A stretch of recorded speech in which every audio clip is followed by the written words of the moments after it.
Nama saya Rizko Fitriano, MPM saya 1851070. Baik, di sini saya akan menjelaskan sedikit tentang tata cara pengadilan agama dan tata cara proses pengadilan. Nah, yang pertama, pendaftaran perkara. Pihak datang ke pengadilan agama sumber dengan membawa surat gugatan atau permohonan. Yang kedua, pihak berperkara menghadap petugas meja pertama dan menyerahkan surat gugatan atau permohonan minimal 6 rangkap beserta fotokopi kutipan akta nikah yang telah ditempeli materai dan cap pos dan fotokopi KTP. Nah, yang ketiga, petugas meja pertama memberikan penjelasan yang dianggap perlu berkenaan dengan perkara yang diajukan, menaksir panjar biaya perkara yang kemudian ditulis dalam surat kuasa untuk membayar. Nah, yang keempat, pihak berperkara membayar panjar biaya perkara ke bank yang ditunjuk yang besarnya sesuai dengan jumlah yang tertera pada surat kuasa untuk membayar. Nah, yang kelima, pemegang kas atau kasir menandatangani surat kuasa untuk membayar dan membubuhkan nomor urut perkara dan tanggal penerimaan perkara dalam surat kuasa untuk membayar. Kemudian menyerahkan tindasan pertama surat kuasa untuk membayar yang telah dicap lunas dan surat gugatan atau permohonan kepada pihak berperkara. Nah, selanjutnya tahapan penanganan perkara di persidangan. Perkara yang sudah didaftar di pengadilan agama oleh penggugat atau pemohon selanjutnya tinggal menunggu panggilan sidang dari jurusita atau jurusita pengganti. Pemanggilan oleh jurusita atau jurusita pengganti kepada pihak penggugat atau pemohon dan tergugat atau termohon dilakukan sekurang-kurangnya 3 hari sebelum sidang sudah sampai kepada yang bersangkutan, dan langsung disampaikan ke alamat penggugat atau pemohon dan tergugat atau termohon seperti yang tersebut dalam surat gugatan atau permohonan. Jika pada saat dipanggil para pihak tidak ditemukan di alamatnya, maka panggilan disampaikan melalui kepala desa atau lurah di mana para pihak bertempat tinggal. Jika para pihak sudah dipanggil dan datang ke pengadilan agama, segera mendaftarkan diri di piket meja informasi yang tersedia, dan tinggal menunggu antrian sidang. Para pihak yang sedang menunggu giliran sidang di ruangan khusus yang tersedia sambil menonton televisi.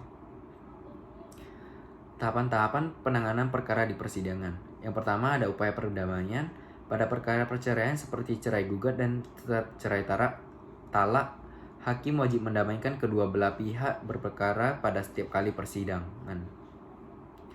Dalam perkara perdata pada umumnya setiap permulaan sidang sebelum pemeriksaan perkara, hakim diwajibkan mengusahakan perdamaian antara para pihak berperkara, dan jika tidak damai dilanjutkan dengan mediasi. Dalam mediasi ini, para pihak boleh menggunakan hakim mediator yang tersedia di pengadilan agama tanpa dipungut biaya, kecuali para pihak menggunakan mediator dari luar yang sudah punya sertifikat, maka biayanya seluruhnya ditanggung kedua belah pihak berdasarkan kesepakatan mereka. Apabila terjadi damai, maka dibuatkan akta perdamaian. Akta perdamaian ini mempunyai kekuatan hukum yang sama dengan putusan hakim dan dapat dieksekusi tetapi tidak dapat dimintakan banding, kasasi, dan peninjauan kembali.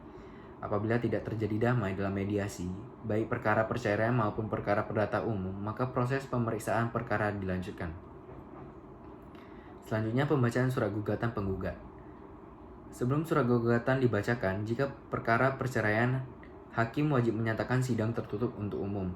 Sementara perkara perdata umum sidangnya selalu terbuka. Surat gugatan penggugat yang diajukan ke pengadilan agama itu dibacakan oleh penggugat sendiri atau salah satu majelis hakim. Dan sebelum diberikan kesempatan oleh majelis hakim kepada tergugat memberikan tanggapan atau jawaban, pihak penggugat punya hak untuk mengubah, mencabut, atau mempertahankan isi surat gugatannya tersebut. Apabila penggugat menyatakan tetap tidak ada perubahan dan tambahan dalam gugatannya, itu kemudian persidangan dilanjutkan ke tahap berikutnya, yaitu jawaban tergugat. Nah, setelah gugatan dibacakan, kemudian tergugat diberikan kesempatan mengajukan jawabannya, baik ketika sidang hari itu juga atau sidang berikutnya. Jawaban tergugat dapat dilakukan secara tertulis atau lisan. Pada tahap jawaban ini, tergugat dapat pula mengajukan eksepsi atau rekonvensi, dan pihak tergugat tidak perlu membayar panjar biaya perkara. Selanjutnya, replik penggugat. Setelah tergugat menyampaikan jawabannya, kemudian si penggugat diberi kesempatan untuk menanggapi sesuai dengan pendapat penggugat.